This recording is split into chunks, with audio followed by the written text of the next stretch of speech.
Back.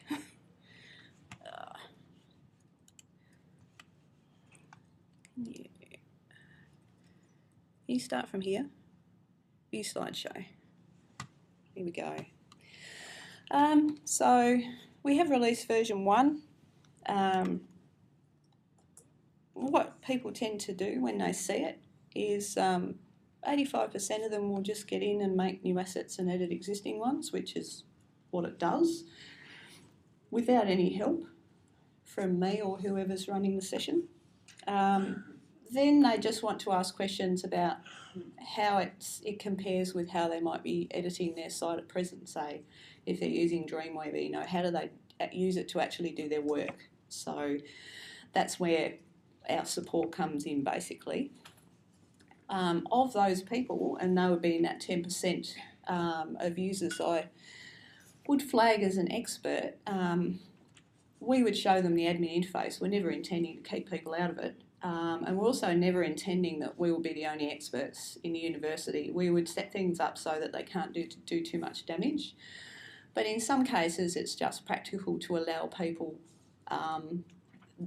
to get trained to a greater extent. For example, our library website has got 2 administrators and 28 content editors spread amongst the library. Some of them only change one page, which might be the student workshops in the arts library, something like that. So, that's all that they'll need to do. They'll be able to do that even just using the _edit option.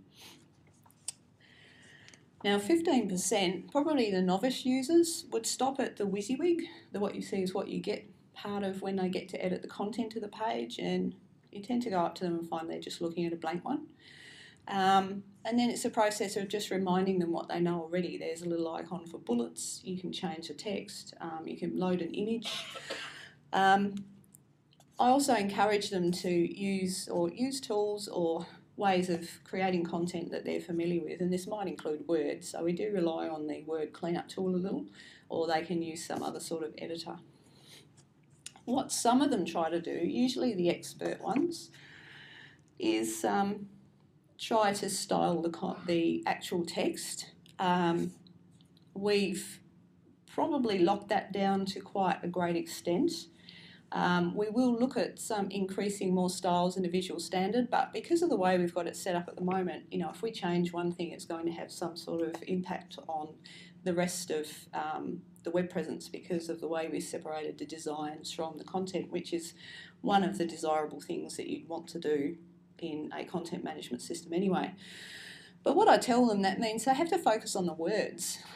So not so much about, if they want something to be big and red because they want it to be emphasised, then I would remind them of the writing for the web session we've just done. So they need to think about what the user needs emphasised for them and structure the information so it's going to get into their brains or maybe even into search engines in an appropriate way. So it is a new area for them, learning to separate content from design and also write content for their clients, because a lot of people are very attached to volume because that looks like they're doing a lot of work and it demonstrates to their managers that they're doing a lot of work.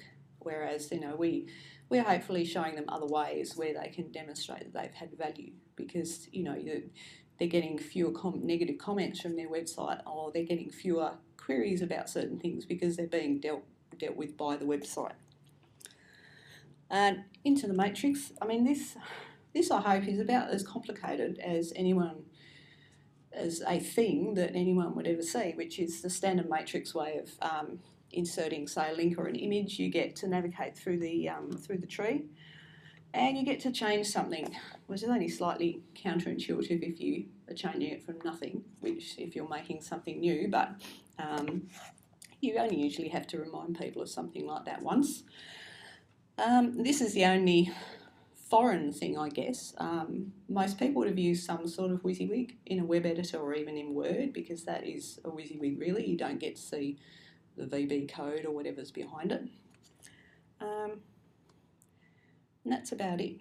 I promised Karl pigs, but my pig video didn't work, so these aren't mine, but this is as far as I got. Any questions? I'm sorry about my Mac dunderheadedness.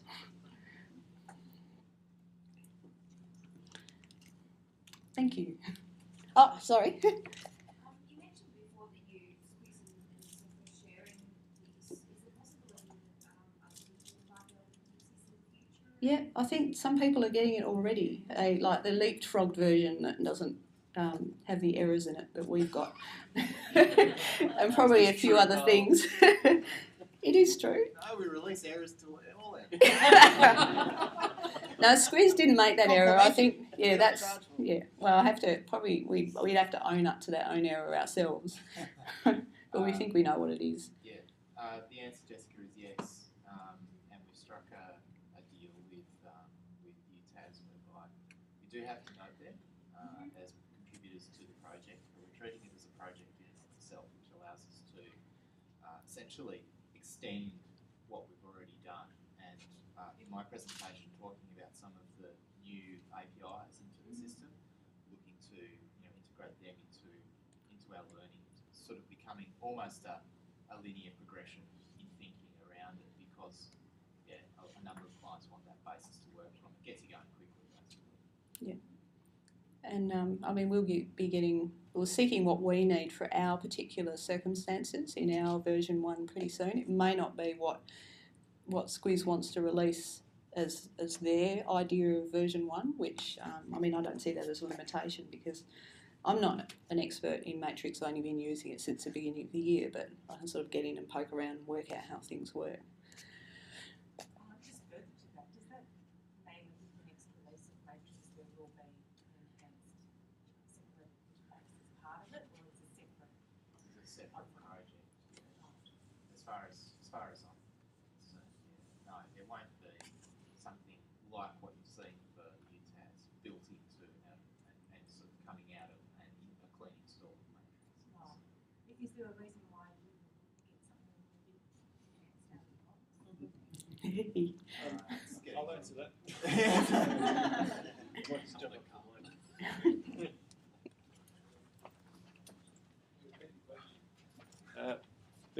Yeah, good question. It is a really good question. The question was, is an improved Simple Edit interface going to be included in future releases of Matrix, and why wouldn't we put it in there? And the reason why we're not putting it in there is because it's content. So in terms of distributing Matrix, we're not distributing it with content. We're trying to let people configure the product to work in the way that they wish. But what we have built is a tool for being able to export and import content into Matrix. So what we want to be able to do is create the Simple Edit interface in a package so that you can import it in. So if you're running a Matrix system and you want to bring it into an existing system and use it, you can. And then theoretically we could have a couple of different types of Simple Edit interfaces, ones that suit different sorts of installs rather than having a one-size-fits-all. Sorry, just the one. Is that something you're thinking of, like pushing through the community side? Yeah, very much so. Yeah. So some of you may have noticed already, we mentioned it yesterday, there's a new community site, community.squiz.net. It was originally squiz.pl, Poland, but anyway, it's got the .net now as well. That site, just so everyone knows, it actually isn't built by Squiz. Squiz has just provided a server, and it's all been built by users, and most of them aren't even in Australia, actually. Some of them aren't even in Australia who's contributing it. So it genuinely is a community site. There are some staff that have contributed some time to it, but they've done that in their own time as well. So what we're trying to do is we're trying to very much provide support from Squiz's perspective, but we're also trying to provide an opportunity for a voice directly from the community too, and we're trying to make it easy for people to have a framework for exchanging information content from their systems. So more of that next year too.